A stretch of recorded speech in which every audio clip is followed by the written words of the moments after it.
All right, welcome back, everybody. And you're joining Cindy and I here on the Women of Golf. And we're really, really excited. Again, want to special thanks to our guest this morning, Luke Otto, content producer, from the Epson Tour. Want to thank him for joining us. But now, Cindy, it's time to dip our toes in the sand, as it were. Actually, not the sand, but on the golf course in the No B.S zone. And always look forward to these. It's always a little bit interesting. And we're going to talk about better ball striking. And I know there's a lot of components to this, but we're just going to talk about a few this morning. This was a conversation we were going to have a couple of weeks ago, and unfortunately, we weren't able to pull it together in time. So we're going to have it this morning. But so really, let me just sort of lay this out, and then we'll get into it. So to improve ball striking, there's a number of different things. You obviously need to make sure you're focusing on your ball position, things like your shoulder rotation, as an example, especially through impact, is important, and also the club face, your tempo, timing, that sort of thing.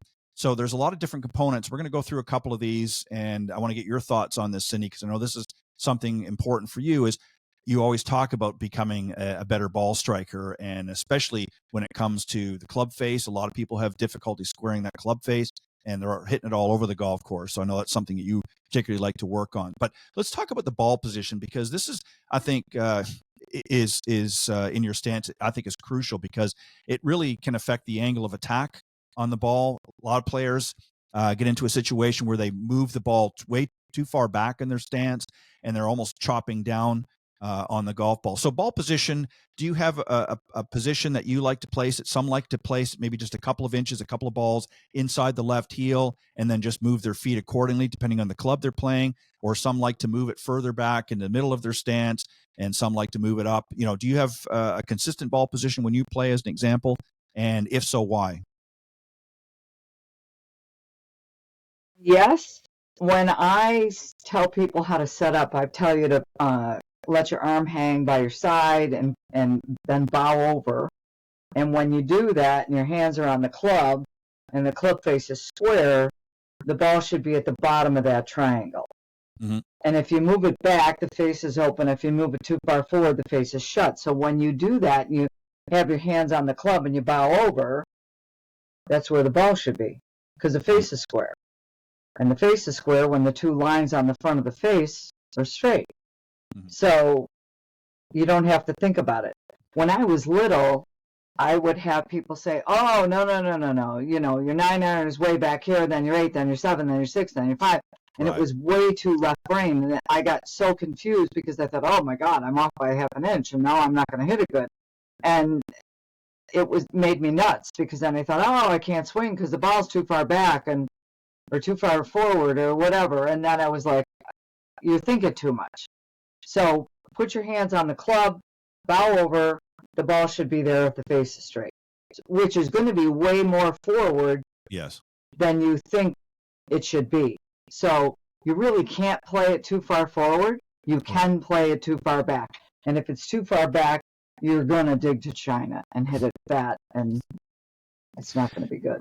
Yeah, and you're exactly right, because I've heard that a lot too in the past. People talk about, well, you move it back a little bit for each club, or you move it up for different clubs and things like that. And the problem is, what you're trying to do is you're trying to find the bottom of your swing, because that's where you're going to make good impact. If the ball is too far back and the bottom of your swing is, let's say, 2 balls forward, then what's going to happen is, yes, you're going to make contact with the ball, but you're going to come in at such a steep impact that you're going to end up hitting it and chunking it, because you're not going to really make as good a contact as you think. So, you want to be able to have a consistency with that. And again, if you're dealing with different clubs, like your longer irons, you're going to have a slightly wider stance than what you would, let's say, with your wedges or some of your shorter irons. But the ball is going to essentially be in the same position relative, as you pointed out, to how you're laying down that club face. And I think a lot of people, if they would be consistent, and this is why it's so important, Cindy, I think, for a lot of our players out there, especially our amateur players, to get out there and work on these things. When they're up in a practice session, not a warm-up before a round, but a practice session, you need to work on these things and develop some consistency, because the more consistent that you become in doing that and getting that right ball position, the more consistent a player you're going to be. And if you're just sort of guessing each time and you're not really working on any of that, and you're just focused on, well, how's the ball going to go, or we're looking at the ball flight or what have you, those are certainly important too, but you got to be careful of that and make sure that you're working on that ball position. And that's something Nicholas and many other top players over the years have always done, is to make sure that they're working on those fundamentals, and ball position was one of them, is getting it in the right place each and every time. So great point. Shoulder rotation. What I'm talking about here, Cindy, this is one, and I know you've seen this with a lot of your students that you're working with, is they think that if they just move the arms and the arms are crossing over the chest, but they're not really rotating their shoulders, they're not actually making a turn in the backswing. So, and I don't know, people may not be able to see this very well, but I'm going to put my hands up here. You need to actually rotate your upper body. So you need to rotate your shoulders along with your arms. If you're just pulling your arms back and your left arm, for right-handed golfers, is just coming across your chest, but your shoulders are not actually rotating, then you're not rotating the shoulders at all. And what ultimately ends up happening is, as you unwind, you're going to actually push, your right shoulder is going to go out, and you're going to cut across the ball, and you're going to have that nice big old slice or banana ball, as they talk about it. So do you do anything special? Do you do any drills, Cindy, that you can think of to really help your students kind of get that shoulder rotation? So I believe if you swing the club head the right way, your shoulders will turn. Mm-hmm. So I don't try to get people just to turn their shoulders, because then they don't swing the club. Right. So I believe if I teach you to swing the club head, then the shoulders will turn. Mm-hmm. So I believe, again, in the club face, because the club face hits the ball, and so many people, if they just try to swing or turn their shoulders, then they don't swing the head, and then they still chunk it because they're just doing the turn. Right. So if I swing, and I swing it wide enough, then the shoulders go with it, and then you're going to swing it bigger, and then you're going to hit it farther, and everything's going to work together. So I don't try to turn. I think the turn happens because you swing the face bigger, wider, and then everything works together better. Yeah. So it's as a result of swinging the club. Yes. As opposed to, you're exactly right. I should probably have prefaced that. I don't want people to misunderstand and think that I'm just talking about turning the shoulders.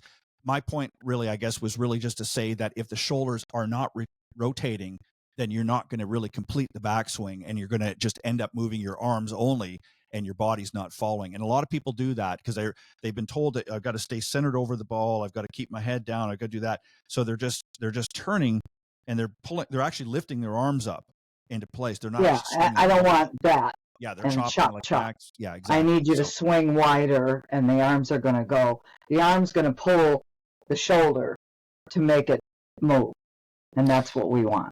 Yeah. Another one is tempo. People That's huge. overlook that. Now, in some cases, you may need to speed up your tempo. It depends on the individual player. Some players are a little slower, a little more methodical, like an Ernie Els or a Freddie Couples, and then you get somebody like a Nick Price who walks a mile a minute and very quick pace. I'm sure there's many ladies on the LPGA that are like that as well. So you have to find your right tempo. So you might need to speed it up, or you might need to slow it down. And obviously, how fast you swing the club, as you point out, is going to help to improve your ball striking. Any thoughts here? Again, it depends on the type of person you are. If you're a typically slower person, it might be 1 and 2. I'm a speeding lunatic, so it's 1 and 2. I'm a faster song. I ask people when they come in, did you play an instrument when you were little? No. Were you in chorus? No. Do you have to be drunk to dance? No. I said, okay, so let's dance. So again, it's all about rhythm, and music is real important. So it's not 1, 2, it's 1 and 2. We got to feel it at the top. Yeah. So yes, rhythm is very, very important, and you have to feel it at the top or hear it. So I do an audio-visual kinesthetic assessment with people. Do you want to see it, feel it, or hear it? And that will help you, if you have to see it, okay, well, let's see the glove at the back of your backswing. I want you to see what's on the back of your glove.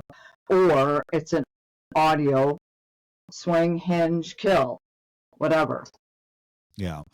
And tempo and obviously timing comes in that as well. And a lot of people don't. I mean, I think one of the biggest mistakes, I think a lot of players, I mean, it's good to watch other players, especially if you're an amateur watching professionals, just to kind of get a better understanding. But I think one of the biggest mistakes that a lot of amateurs have made is they try to emulate a player. And the problem is if the player they're emulating is operating at a different cadence than they are. So if you're somebody like you that's a little bit quicker and you're trying to emulate a Freddie Couples, let's say, it's not going to happen, or vice versa. And we see that all the time. And I'm sure you see that. So when you've got somebody like that, where, they're clearly out of their rhythm, how do you help them? And you gave some good examples a moment ago, but how do you help them understand that and say, okay, yeah, it's nice. You love watching that player and it's great to pick up some tips, but their body rhythm is different than yours. What's that Well, conversation it's like? funny that you say that because the first time I ever saw Alan Miller, who I Mm. ended up marrying, I was on the golf team at the University of Miami, and he was playing in a PGA Tour event in Miami at Doral. And I saw him swing, and I was like, does anybody swing that slow? And it was like 1 and 2. And I was like, whoa, I got to watch this again. And because he's like Ernie Els, 1 and 2, he doesn't do anything fast. The guy's never had a speeding ticket. And so, but it made me aware that, Cindy, you don't have to swing like a lunatic. Yeah. So there's the first catch. Go look in the mirror. You're swinging way too fast. You don't have to do this that fast.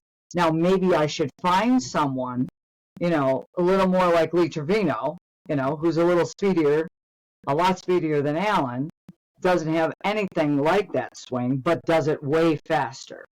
Okay, so you need to find someone that swings in your cadence and then watch their tempo. And I must tell you, the best thing you could ever do is go to an LPGA or an Epson Tour event and just stand on the driving range. And you'll be like, Yeah. how do they hit it that far?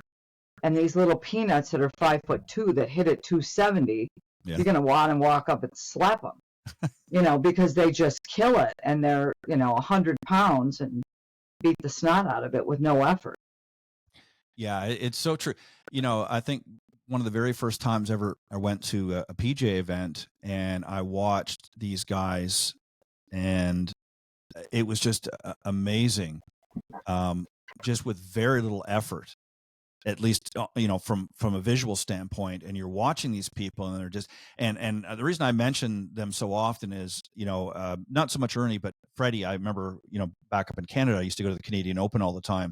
And Freddie, when he was still playing a lot at that time at the regular tour, he would come up to the Canadian Open in Oakville, Ontario, and he would just, it almost seemed like he stopped at the top of it, and which he does. There is a slight pause in his swing, and then he would just pull the trigger, and that club, face, and that would come down into the back of the ball, and it would just, I mean, you wouldn't even see it take off. It was just so fast, but his rhythm and his tempo was so slow.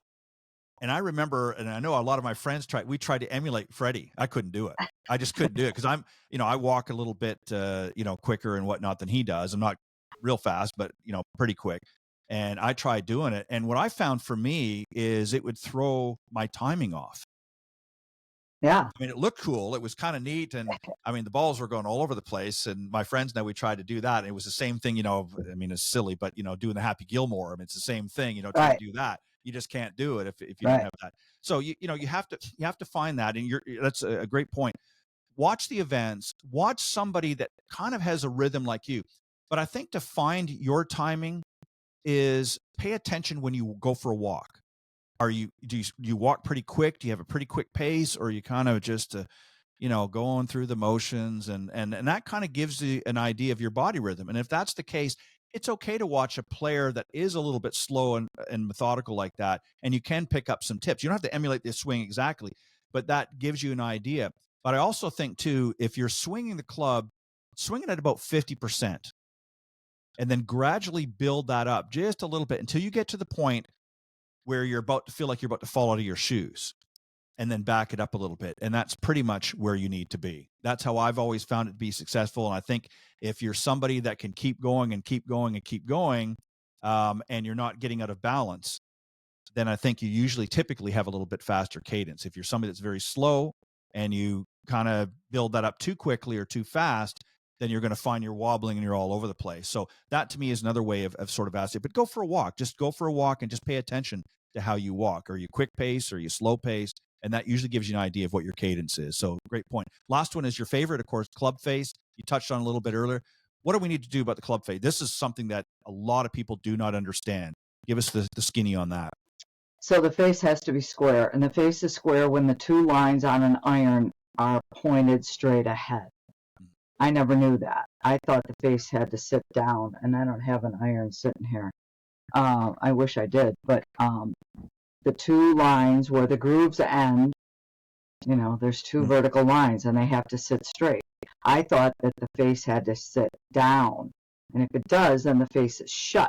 So they got to sit straight. And what I tell people when they haven't been in before, we start hitting little tiny baby chip shots. Sometimes I just have them hit a shot one-handed as if they're tossing a ball underhanded straight ahead. And they're looking at me like, why are we doing this? And I'm like, well, number one, we're going to hit these little chips and then we're going to pick these balls up so you don't have to buy another bucket. And I said, see how we're hitting it clean, airborne, and straight on purpose? Yeah. I go, we're starting a baby swing so we can do that, and it's going to go straight right in front of you. Oh, and we're hitting like a 5-yard chip. Yeah. Okay. Now we're going to hit a 10-yard chip, then a 20-yard chip, then a 30-yard chip. Now we're going to open the face and make it go higher. Now we're hitting a pitch shot. Oh, okay. Now we're going to hit a little bigger shot. Oh, okay. Oh, now I said this is a small version of a big swing. Right. So that's how we're going to do this rather than, I want to hit my driver. People don't get it, that it's a small version of a big swing. So. Yeah, and that's why, it goes back to what we've talked about before, why it's so important to really focus on the short game, because the short game is really where you learn the long game. If you do it right, because again, you're taking those mini swings, you're developing your rhythm, you're developing your tempo and timing.